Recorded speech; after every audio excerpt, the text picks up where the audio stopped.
this election is about those who are trying to destroy the Constitution and destroy democracy in this country versus those who are trying to protect the Constitution and protect democracy in this country. We do believe that it is very important, once this fight is won, that we look after the interests of the vast majority of our people, that India is not run for 2 or 3 large conglomerates, large businesses, that it is run for the vast majority of people, that we are not a nation of monopolies, we are a nation where there is fair competition among businesses. So I think it's important to understand that this election is a fundamentally different election.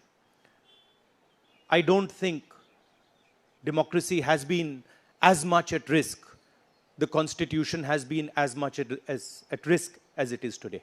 ये जो चुनाव है, ये लोकतंत्र को और संविधान को बचाने का चुनाव है. एक तरफ एनडीए नरेंद्र मोदी जी जो कॉन्स्टिट्यूशन पर आक्रमण कर रहे हैं, लोकतंत्र पर आक्रमण कर रहे हैं, इंस्टीट्यूशंस को कैप्चर कर रहे हैं, और दूसरी तरफ इंडिया अलायंस जो कॉन्स्टिट्यूशन की रक्षा करता है, लोकतंत्र की रक्षा करता है. तो ये चुनाव इन दोनों फोर्सेस के बीच में है. मेरा सवाल राहुल जी आपसे है. राहुल जी, सवाल आपसे ये है कि 2014 में जैसे ही मोदी सरकार आई थी, आपने एक बयान दिया था और आपने ये कहा था कि देखते जाइए धीरे धीरे कॉन्स्टिट्यूशनल इंस्टीट्यूशंस जितने भी हैं देश पे, उस पे आरएसएस और बीजेपी का कब्जा हो जाएगा. अब आप ये कह रहे हैं कि हो चुका है और आप कह रहे हैं कि हम कानून भी लाएंगे. क्या आपको ऐसा नहीं लगता राहुल जी कि ये जब आप करेंगे तब बीजेपी आपके ऊपर ये आरोप लगाएगी कि चूंकि केसेस जो है या पूछताछ विपक्ष के नेताओं से ज्यादा हुई, इसलिए ये प्रतिक्रिया में लाया गया रिएक्शनरी लॉज अमेंडमेंट होंगे? ये सबसे पहले ये समझना होगा कि हिंदुस्तान के राजनीतिक स्ट्रक्चर में हो क्या रहा है. आरएसएस ने और बीजेपी ने और खासतौर से नरेंद्र मोदी जी ने जो स्ट्रैटेजी बनाई है, उसका फाउंडेशन क्या है, उसकी नींव क्या है, सबसे पहले यह समझना है. नरेंद्र मोदी जी ने जैसे अदानी जी की मोनोपोली है पोर्ट्स पर, इंफ्रास्ट्रक्चर पर, डिफेंस में, वैसे नरेंद्र मोदी जी ने पॉलिटिकल फाइनेंस की मोनोपोली बनाई है. कैसे बनाई है? ED, CBI, income tax department का प्रयोग करके. अगर आप बॉन्ड स्कीम्स को देखें तो उसमें साफ दिख जाता है कि नरेंद्र मोदी जी ने, बीजेपी ने एक प्रकार से पॉलिटिकल फंडिंग एक्सटॉर्शन से, धमकी से, प्रेशर से बनाई है. खारगे जी ने कहा जो भी भ्रष्ट हैं वो सब बीजेपी में जा रहे हैं. उसका कारण है क्योंकि नरेंद्र मोदी जी चाहते हैं कि पॉलिटिकल फाइनेंस की मोनोपोली उनके हाथों में हो. अब हमारे बैंक अकाउंट बंद कर दिए, हमारे पास ओरिजिनल रास्ता जो था वही हमारा रास्ता है. हम जनता के साथ जाकर मिलकर उनके लिए लड़ते हैं. ये जो मैनिफेस्टो बना है, ये मैनिफेस्टो कांग्रेस पार्टी ने नहीं बनाया है. ये मैनिफेस्टो हिंदुस्तान की जनता ने बनाया है. हमने सिर्फ इसको लिखा है, ठीक है, और हमने सिर्फ इसको लिखा है। जो किसानों ने हमें बताया, खारगे जी को बताया, मुझे बताया, बाकी नेताओं को बताया, वो हमने लिखा है। चाहे वो रोजगार की बात हो, चाहे वो कॉन्ट्रैक्ट लेबर की बात हो, हजारों लोगों से बात करके हमने ये हिंदुस्तान की आवाज है, ये लिखी है। मगर जो राजनीति में आज हो रहा है वो क्लियर है कि सब पार्टीज को नरेंद्र मोदी, ईडी, सीबीआई, इन इंस्टीट्यूशंस को कैप्चर करके फाइनेंशियली मोनोपोली बना रहे हैं अपनी। और चुनाव के बाद रियलिटी है कि ये जो फाइनेंशियल मोनोपोली बड़ी इंटरेस्टिंग चीज है, क्योंकि सारा इंफॉर्मेशन, सारा का सारा इंफॉर्मेशन, किससे एक्सटॉर्शन किया है, किसको कॉन्ट्रैक्ट दिया है, कॉन्ट्रैक्ट देने के बाद उसने कितना पैसा दिया है, वो पूरी ब्लूप्रिंट, पूरी की पूरी ब्लूप्रिंट इलेक्टोरल बॉन्ड्स में लिखी हुई है। तो नरेंद्र मोदी जी ने आज नहीं तो कल ऑपोजिशन को पूरी chargesheet, proof sheet electoral bonds के थ्रू पकड़ा दी है। तो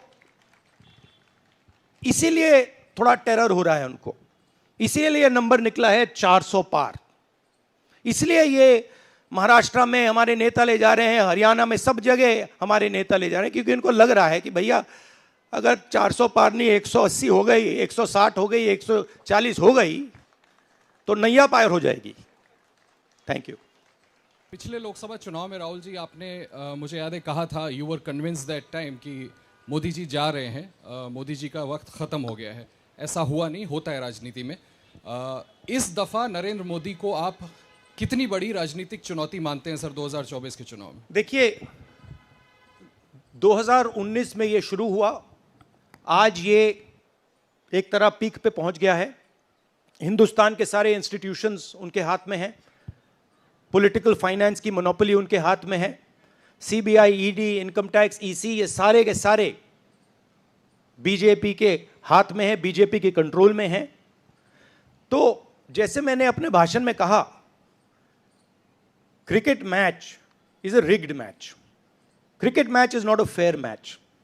उसमें चाहे सोशल मीडिया की बात करें, आप हमारे नेताओं के, ऑपोजिशन नेताओं के सोशल मीडिया देख लीजिए, मेरा यूट्यूब देख लीजिए, मेरा फेस टाइम देख लीजिए, फेसबुक देख लीजिए, इंस्टाग्राम देख लीजिए, तो ये सारा का सारा स्ट्रक्चर कंट्रोल्ड है, रिग्ड है। इसलिए बहुत जरूरी है कि जनता इस बात को समझे कि ये नॉर्मल चुनाव नहीं है, ये लोकतंत्र को बचाने का, संविधान को बचाने का चुनाव है, और इसको लड़ना और जीतना बहुत जरूरी है। ये चुनाव 2-3%, 5% और बाकी हिंदुस्तान के बीच में चुनाव है, और जो बाकी हिंदुस्तान चाहता है वो इस मैनिफेस्टो में है, और जो 2% चाहता है, जो अदानी जी चाहते हैं, वो आप उनका मैनिफेस्टो देख लीजिए, आपको पता लग जाएगा, उसमें उनकी रिक्वेस्ट लिस्ट पूरी की पूरी आपको मिल जाएगी।